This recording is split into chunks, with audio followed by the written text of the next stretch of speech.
practicing Qigong during midday is very, very beneficial. Going to do the relaxation exercise again. And we're going to breathe in 70% and breathe out 100%. This is the area we can store negative emotions by tapping on the back. We're also supporting the kidney.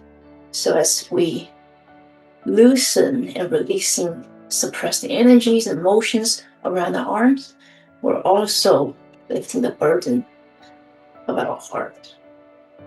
As we practice Qigong, we're also sending ourselves love. And now we're going to send some energy to ourselves. We're also part of the universe. Our heart center is the center of our circulatory system. Turn the hands against us and round the arms like you are holding a beach ball.